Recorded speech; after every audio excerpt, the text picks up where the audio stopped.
Assalamualaikum warahmatullahi wabarakatuh. Perkenalkan, nama saya Nabila Putri dari kelas 12 STB SMA Nazhatul Tulab.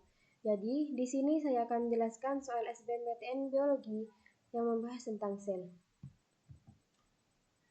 Jadi, pertama kita akan membahas apa sih sel biologi itu. Sel merupakan satuan unit fungsional terkecil dari makhluk hidup. Robert Hooke merupakan ilmuwan berkebangsaan Inggris yang pertama kali mengamati sel dengan membuat potongan melintang dari irisan gabus.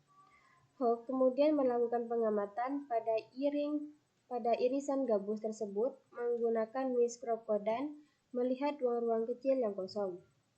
Penemuan selanjutnya menunjukkan bahwa sel terdiri dari bagian-bagian sel dan setiap bagian memiliki peran tertentu.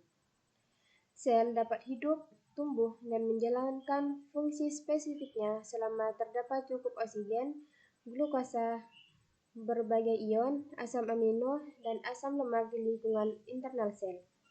Umumnya, sel mempunyai lingkungan yang sama, yaitu berupa cairan ekstraseluler yang kaya akan ion natrium, klorida, dan bikarbonat, dan juga mengandung nutrisi seluler seperti oksigen, glukosa, asam lemak, dan asam amino, serta karbon dioksida yang kemudian diangkut lalu dikeluarkan dari sel.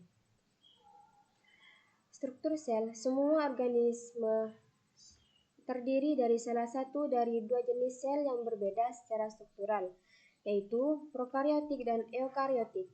Kedua jenis sel ini dibedakan berdasarkan letak DNA di dalam sel.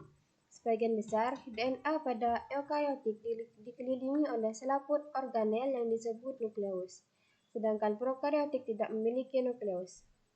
Sel prokariotik pada prokariota sebelum dan karyon benih tidak ada membran yang memisah DNA dari bagian sel lainnya, dan daerah di mana DNA terkonsentrasi di sitoplasma disebut nukleid. Kebanyakan prokariota adalah organisme bersel tunggal dan sel kecil. Lalu selanjutnya saya akan membahas tentang membran sel. Membran sel adalah membran semi-permeabel pada sebuah sel yang mengelilingi dan membungkus isi sitoplasma dan nukleoplasma. Membran sel memisahkan sel dari cairan interstiral, komponen utama dari cairan ekstraseluler di sekitarnya. Pembentukan membran sel dilakukan dengan bahan dasar berupa lipoprotein yang dibentuk oleh lemak dan protein.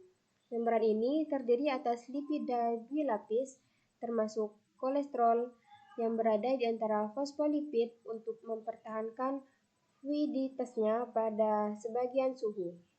Membran sel juga mengandung protein membran, termasuk protein integral yang melintas membran, dan protein perifer yang secara longgar menempel zat ketika masuk dan keluar dari sel dan organel. Dengan cara ini, ia secara selektif dapat ditembus ion dan molekul organik. Berfungsi sebagai permukaan tempat melekatnya beberapa struktur ekstraseluler, termasuk dinding sel. Lapisan karbohidrat yang disebut glycocalyx, serta jaringan intraseluler dari syarat protein yang disebut sitoskeleton. Dan bidang biologi sintetik, membran sel dapat dirakit kembali secara artifisial. Lalu selanjutnya, struktur membran. Komponen penyusun membran sel antara lain adalah fosfolipid, protein, oligosakarida, glikolipid, dan kolesterol. Pada tahun 1972, Seymour Jonathan Singer dan Grant Nicholson mengemukakan model mosaik fluida yang disusun berdasarkan hukum-hukum termodinamika untuk menjelaskan struktur membran sel. Pada model ini, protein penyusun membran dijabarkan sebagai sekelompok molekul globular heterogenus yang tersusun dalam struktur amfibatik, yaitu dengan gugus ionik dan polar menghadap ke fase akuatik, dan gugus nonpolar menghadap ke dalam interior membran yang disebut matriks fosfolipid dan bersifat hidrofobik. Himpunan-himpunan molekul globular tersebut terbenam sebagian ke dalam matriks fosfolipid tersebut, Struktur membran teratur membentuk lapisan ganda fluida yang kecil dari matriks fosfolipid berinteraksi dengan molekul globulan tersebut sehingga struktur mosaik fluida merupakan analogi lipoprotein atau protein integral di dalam larutan membran ganda fosfolipid. Umumnya, membran sel memiliki bagian kepala polar hidrofilik dengan daya ikat gliserofosforiester yang terdiri dari gliserol, fosfat, dan gugus. Tambahan seperti kolina, serina, dan lain-lain. Dengan dua rantai hidrofobik asam lemak yang membentuk ikatan ester. Pada rantai primer ditempati oleh asam lemak jenuh dan pada rantai sekunder ditempati oleh asam lemak tak jenuh. Bagian kepala dapat berinteraksi dengan air maupun larutan fase akuatik, sedangkan bagian lantai akan berhimpit membentuk matriks fosfolipid yang disebut fase internal. Antara fase internal dan fase akuatik terjadi tegangan potensial antara 220 sampai 280 mV yang disebut tegangan potensial dipol atau potensial membran.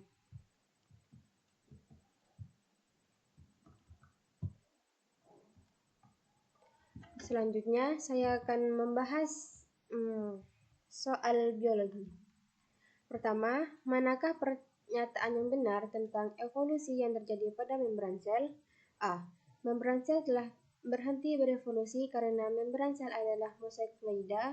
B. Membran sel tidak bisa berevolusi jika protein tidak mengalami evolusi. C. Evolusi membran sel berlangsung seiring dengan evolusi glikoprotein dan glikolipid. D. Membran sel dapat berubah komposisinya sesuai kondisi lingkungan ekstraseluler. E. Organisme memilih jenis membran sel yang diinginkan untuk fungsi tertentu.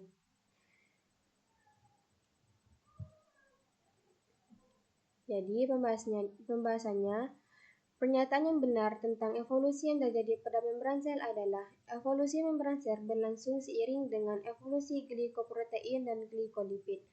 Membran sel atau membran plasma merupakan bagian sel paling luar yang membatasi isi sel dan sekitarnya. Membran ini tersusun dari beberapa komponen penyusun, yaitu lipoprotein, glikoprotein, glikolipid, dan dua lapis fosfolipid, yaitu fosfolipid bilayer. Oleh karena itu, jika glikoprotein dan glikolipid berevolusi, maka membran sel pun akan ikut mengalami evolusi.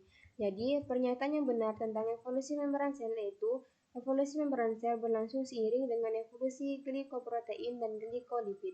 Evolusi terjadi didorong oleh karena beberapa mekanisme utama, yaitu seleksi alam dan variasi genetik. Makhluk hidup yang akan terseleksi adalah makhluk yang tidak dapat beradaptasi.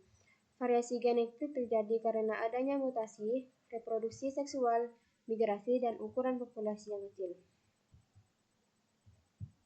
Lalu pertanyaan yang kedua adalah, akibat adanya pertumbuhan sekunder pada batang, jaringan yang terdapat pada floem, korteks, dan epidermis mengalami kerusakan sehingga menyebabkan terbentuknya kambium lain di bawah dermis yang disebut A. Velogen, B. Velum, C. Veloderma, D. Xilem, dan E. Jaringan Sprong. Jawabannya adalah A. Velogen. Pembahasannya ialah meristem lateral batang mengalami pertumbuhan sekunder karena adanya aktivitas jaringan kambium vaskular dan kambium gabus.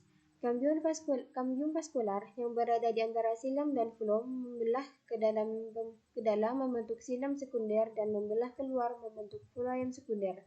Adapun kambium gabus yang mengalami pembelahan membentuk velum ke arah luar. Velum akan menggantikan epidermis batang yang rusak. Velogen juga membelah ke arah dalam membentuk veloderm.